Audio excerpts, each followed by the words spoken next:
Hey guys, Romie here. Please like, comment, subscribe. This is my review for The Real Housewives of Potomac, Season 3, Episode 4, First Ladies and Second Chances. I said, in this episode, the middle to end is where the action actually began. So we're going to power through this first half. I'm not kidding you. So the first half consists of Candace. She's with Chris, her fiance, and her mother. And her mom actually has her own loft suite in their place. And I'm saying, i.e., the mom is paying for a lot of this stuff. Because that's the only way that's happening, especially with, at least it seems like how her mom is. Her mom wants input and somewhat control in a little bit of everything. Chris, as we know, he owns a restaurant and he can actually cook himself. She likes the food, but this commentary, I said, okay, I don't care. I don't care. It's cute. It's great. They're green. We're moving forward to Monique. And Monique had her whole family over. I said, now look at that diverse group of black people. And you know exactly what I'm talking about. Her mom looks good. We see her brother, her sister. I said, oh, interesting. This seems like an actually nice, happy black family. Isn't that nice? Isn't that nice? Ooh, it's a nice change up. So after that, we see Giselle and her Every Hue platform. It's going pretty well. And actually, this is serious because Giselle, her stuff's going to be in Target stores, not just online, in Target stores. It started off online. I said, look at Giselle. Okay. And considering how competitive the beauty market is, I said, okay, all right. You know, I'm here for actual facts. So shout out to her for that. Robin still feels a certain way. Well, yeah. We get it, Robin. You felt a certain way about Monique because Monique was talking to you about this about how she apologized. And I said, oh, I don't care. I don't care. Oh, she apologized. Great. Beautiful gowns. Robin, I feel like she just doesn't have much to focus on right now because, and this is a good reason, things are a lot better. And that's what happens to a lot of people. When things are a lot better, they start to go and put a little too much energy in the wrong things. I understand that Robin feels a certain way because she thought Monique and her, maybe their boundaries were different. She just needs to learn that they're not. They're not the best of friends. They're not the closest of friends, which means that either of them are fair game as far as being ragged on. Is it fair? Is it? No. In theory, it's not. But do I care? No. Think about how Karen feels.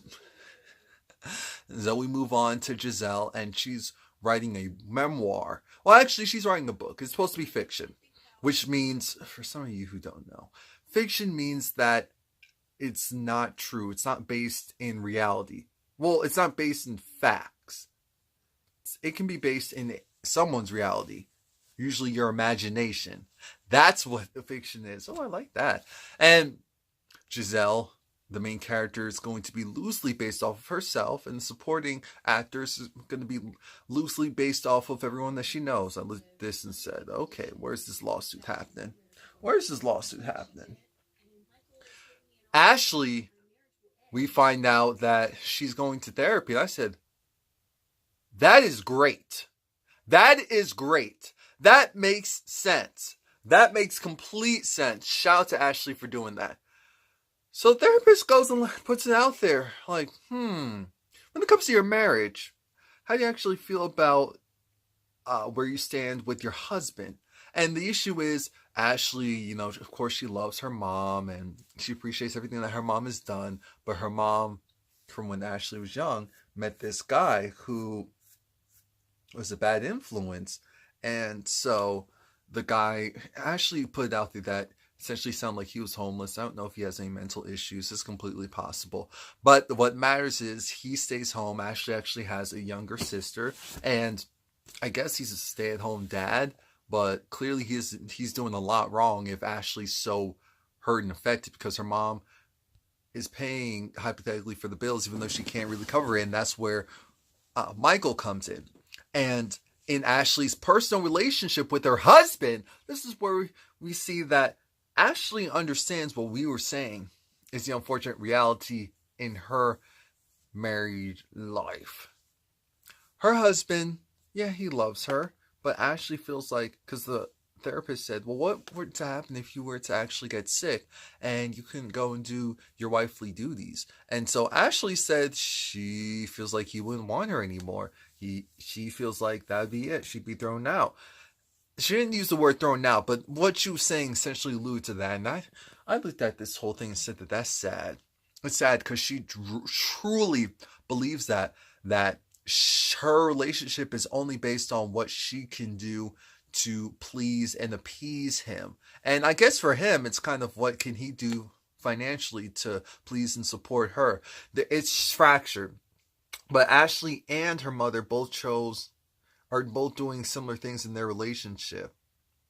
Ashley is foregoing her husband to enable her mom's living situation, and Ashley's mother is focusing on her dude who isn't supporting her and the family the way that he should over her daughter's feelings, or in some cases a better life. It's sad. It's truly sad. Karen goes and meets with Giselle because they've been friends for years. They're friends for real. And Karen was hurt. And Giselle just feels like, that's how I do. You know, that's how I do, Karen. I said, you know what? That is kind of true. It doesn't mean that it was right, though. I think that's the main thing. Giselle, after, Karen said what she needed to say, I think Giselle more so understood that, okay, maybe I took it too far. I'll relax. I said, fair enough. So then Giselle talks about how she's going to have all the ladies over because she's having this book reading. Now, this loosely based memoir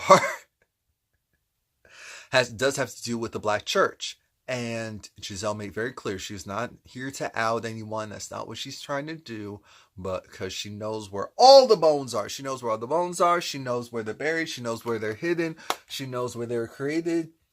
She knows where they're thrown away. Discarded. It's just one of those things where that's why you have to watch what you do. So they're going to stay calm, cool, and collected for now.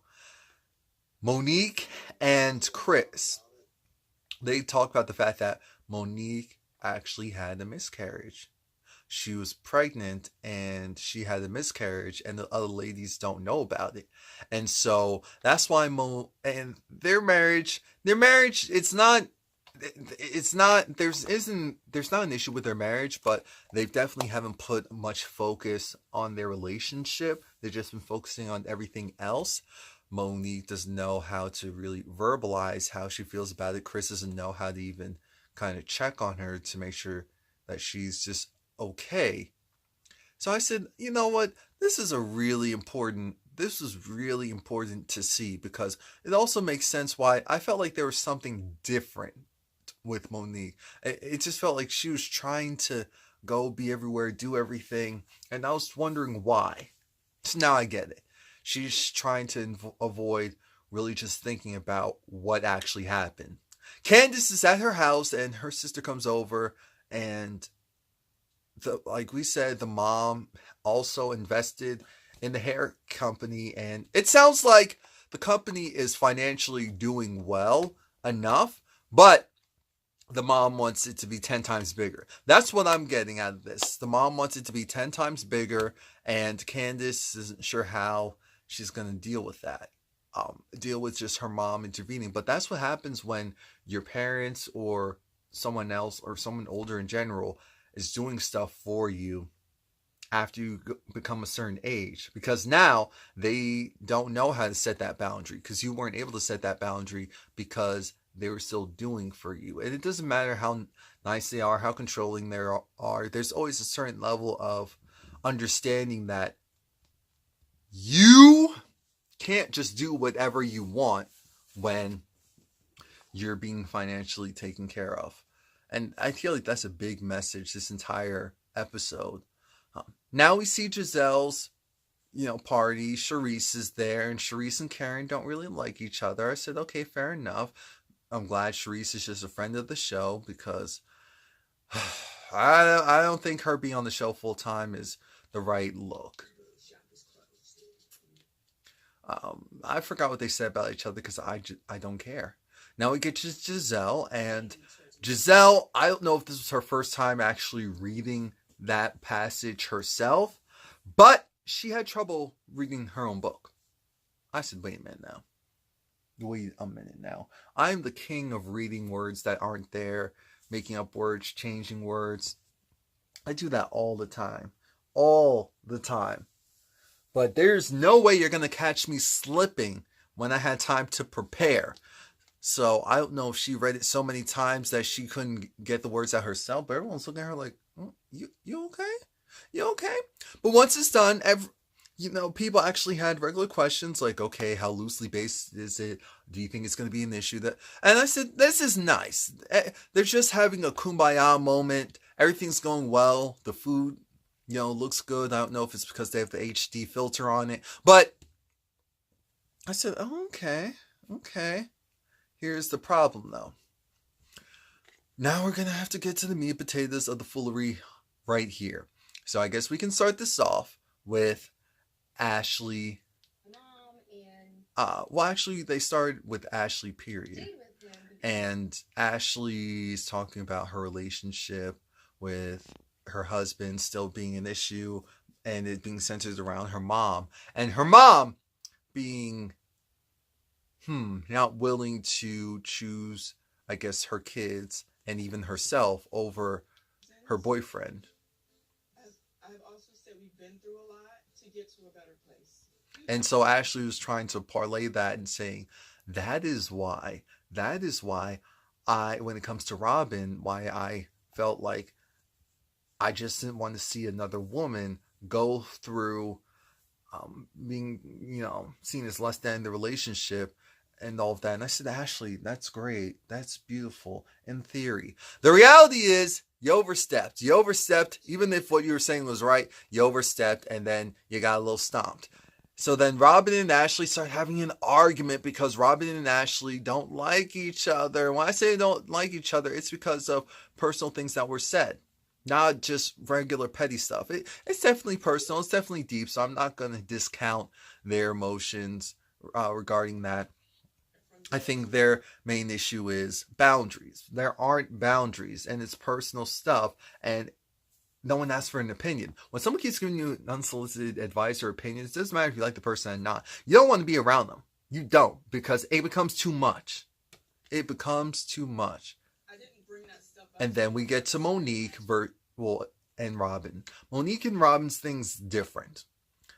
Monique, the reason why she blew up was, and I thought she was going to talk about what happened with her and the miscarriage, but no, she said it was more so a personal attack on her character because she feels like, and I wonder how some people feel about this. Monique talked about this, how a lot of people don't like the fact that she talks about the things that she has or that she brings it up and that she's just doing it to grandstand and to make people look less than and all of that. But she's like, no, that's never my intention. You can work on going from 0 to 50. And so when Robin went and kind of attacked her, say, oh, well, you paid people to go and make a mockery of me or just to make yourself look better and all of that, that his sore spot with her, because she's like, I'm around real people. I am who I am. I do what I do, and I just talk about it. That's it. It's anything further. And I believe her. I know some people don't feel the same way, don't believe her, but I do.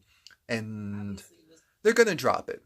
Monique apologizes for how far left it went because she's like, oh, that wasn't meant for you. I said, look at how adult that is, Robin. Robin said, okay, I guess we can keep it cordial. I said, oh, okay. That's all we want. It's fine. Not asking for anything further. Then we get to Ashley and Robin, and Ashley realizes, I did too much. I was going and projecting a little bit too much onto you and your relationship, so I'll stop. I said, that's all we need. That is all we need. Then it gets to Ashley and her mom.